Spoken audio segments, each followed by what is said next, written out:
Hey, good morning, everybody. Good morning. It is Friday. I almost said Wednesday, but it is indeed Friday morning. Um, and so because last night was the NFL draft, I'm going to give it to you like we used to do it in Brent Musburger style. You are looking live at the Kaima Real Estate Group headquarters here in Wake Forest, and welcome to Coffee Talk with Kaima.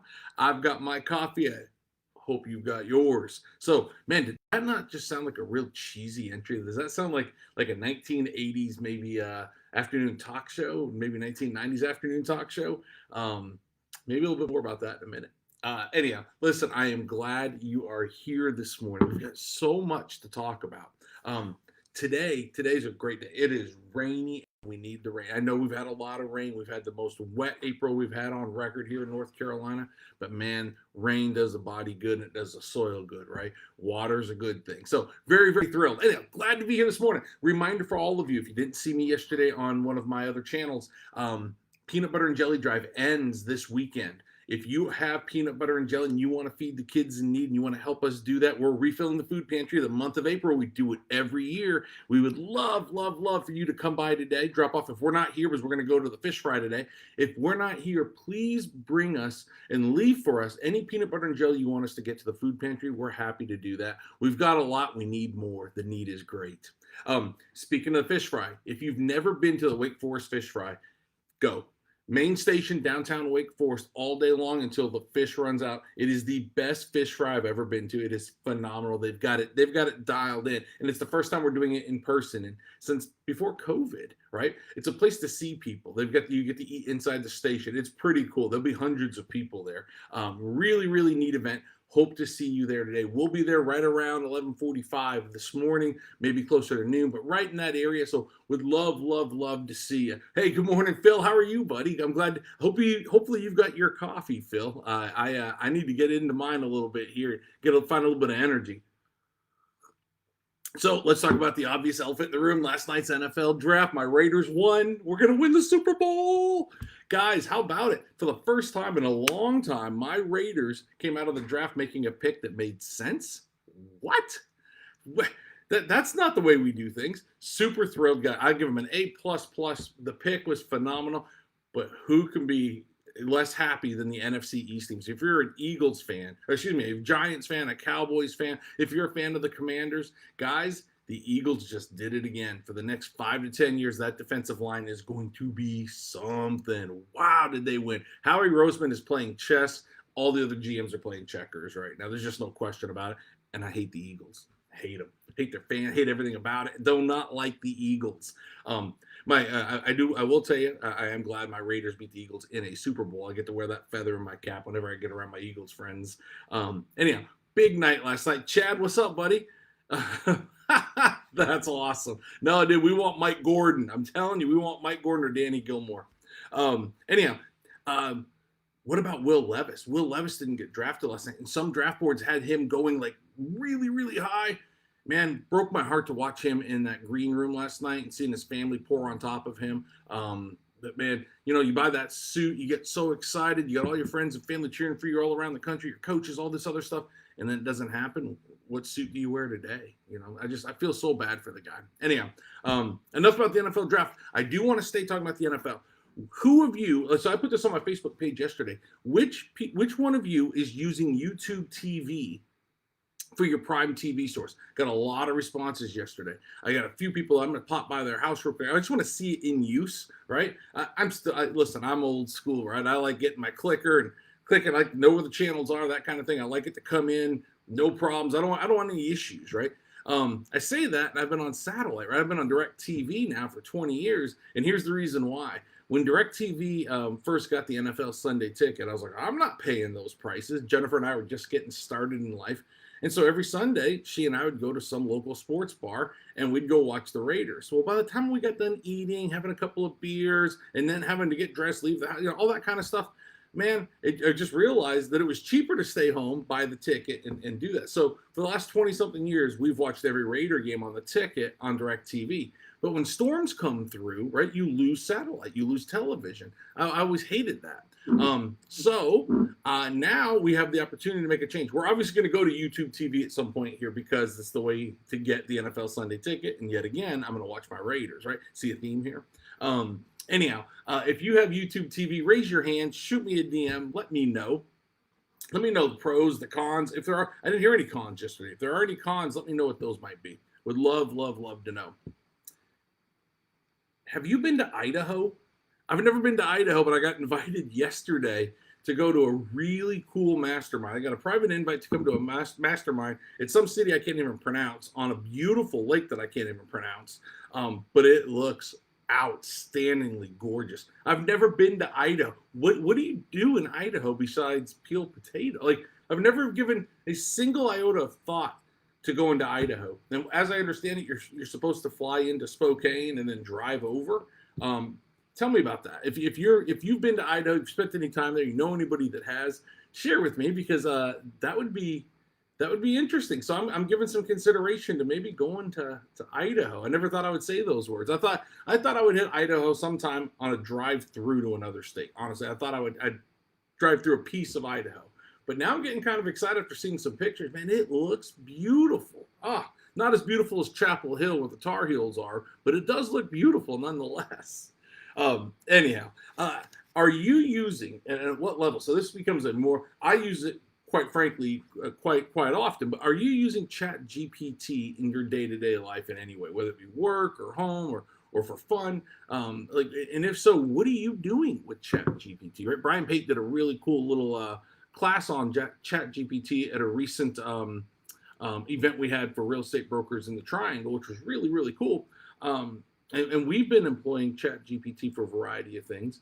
But tell me, are you using it? Are you using the AI technology that's out there to make your life easier, more difficult? Like tell me about ChaptGPT. Tell me what your thoughts are on ChaptGPT and just the whole onslaught of tech right now and how it's changing things. Listen, if I were a high school student, I'd be hitting send on a ChaptGPT paper, make it 680 words, go in there, rewrite it a little bit, and then I would be turning that baby in. At least I would turn it in on time, which was very much not like the way I did things when I was in high school. So anyhow, ChaptGPT, tell me what you think. So Phil, you're not using it yet. Okay. Yeah, I think it's worth exploring. I think there's some uses for it, and you can do anything. I wrote a poem to my wife the other night on it. Don't tell her. Don't tell her. So earlier I mentioned that the opening this morning kind of felt like a 90s talk show, an 80s talk show maybe. And I don't know, I didn't do that intentionally, by the way. It just kind of happens sometimes. I don't know that wasn't done by some act of God, because today I raised my cup to Jerry Springer and all the entertainment Jerry Springer brought us, right? So Jerry Springer passed away yesterday. And, he just seems like a big caricature more than he does a human, although I'd say that with all due respect to those people that know and love him. But Jerry Springer passed away yesterday. And, man, I'll tell you what, he changed the way afternoon television was done for a while. It was college TV is what it was, right? Tell me if I'm wrong. If you're a kid in the 90s going to college, tell me if Jerry Springer wasn't college much watch TV in the afternoons, right? Anyhow, so shout out to Jerry Springer and all the entertainment he brought us. And I'm sure the city, he used to be a mayor of Cincinnati, for those of you that don't know that. All right. I'd mentioned bus drivers. Check this story out. This is awesome. So in Michigan, there's a 7-year-old kid on a bus.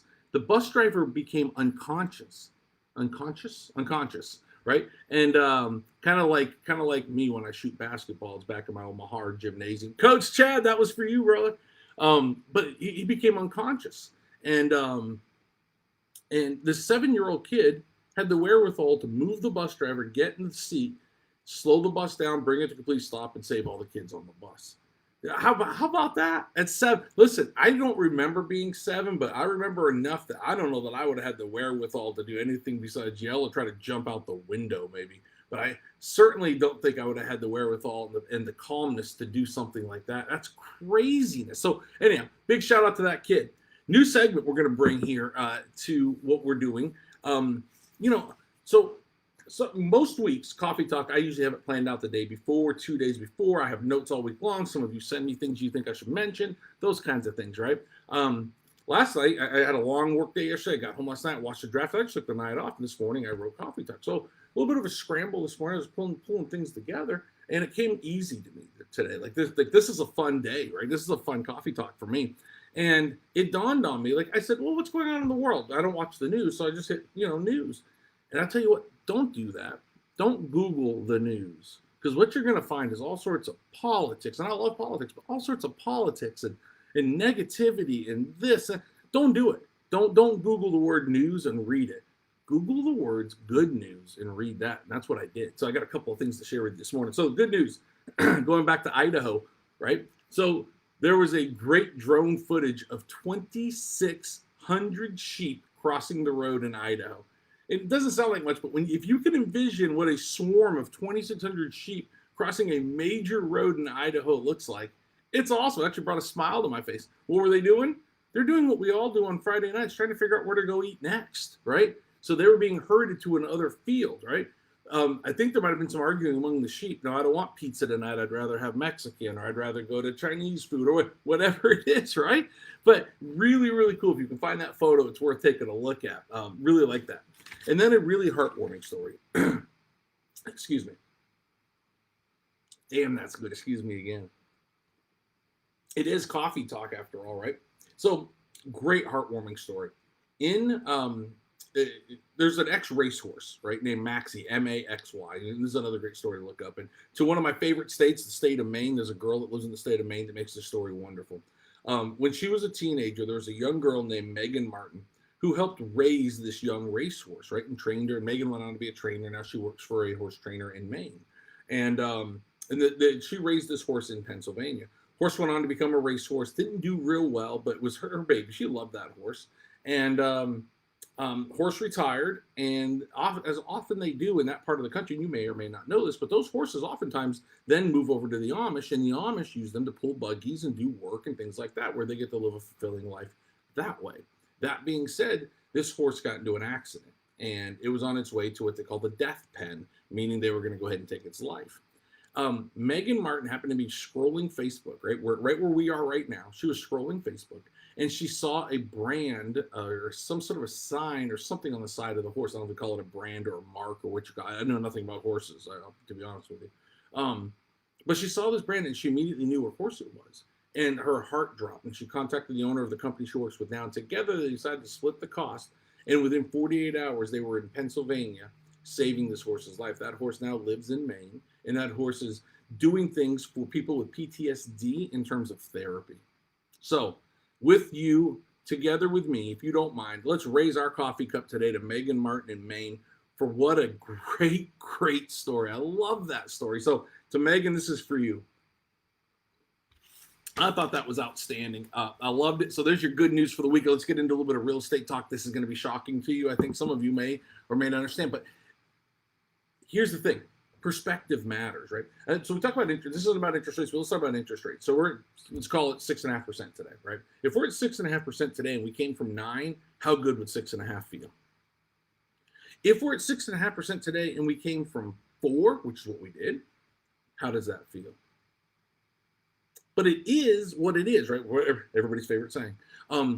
We are at 6.5. It is the market today, right? And so despite where the market once was, you can't go back to that market. Today, the market's at 6.5. So let's talk about actives and pendings, right? Because this, I think, is going to tell a story. Today, in not Wake County, but all of the Triangle, we have 4,720 homes for sale. 19 counties, 4,720 homes. Think about that for a second. That's not a lot of homes.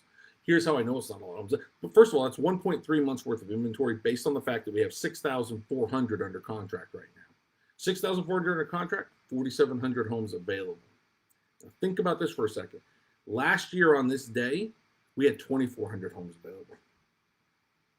All right, perspective, 2,400 homes. So we came from 2,400 homes to 4,700 homes. So to a lot of people starting to feel like, man, this is going to be a buyer's market. It's going to be a buyer's market, right? A lot more homes, sellers are struggling, so on and so forth. Slow your roll for just a second. In 2019, you would agree with me, that was the last normal year in real estate we had without COVID, et cetera, et cetera.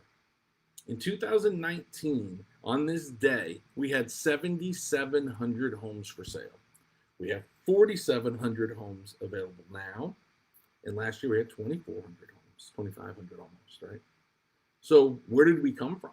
what are you going to use as your marker to determine how you feel about the market? In other words, if you were comparing this to our last normal market, we're tight on inventory. We went from 7,700 homes to 4,700 homes. That is a tightening market and getting tighter every day. Okay.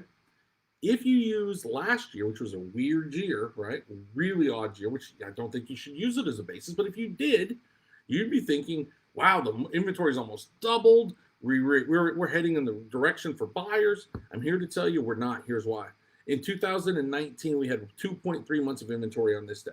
2.3. That is still a seller's market. And you would remember correctly, if you remember correctly, rather, at that time, we were all like, wow, this is a white hot seller's market, right? That we were white hot seller's market.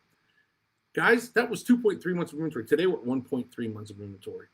So it doesn't necessarily, your perspective matters based on where you came from, but today's market is today's market. It is a tight inventory market. If you are looking to navigate this market, if you've got a need to buy, sell, or invest in real estate, and you want to talk this thing through, contact your favorite local real estate broker, but make sure it's somebody that's doing some volume, that works at knowing the market every single day. And if you don't have one of those guys in your market, let's say you're not here in Raleigh, because if you're here in Raleigh, call us, right? That's what we're here for.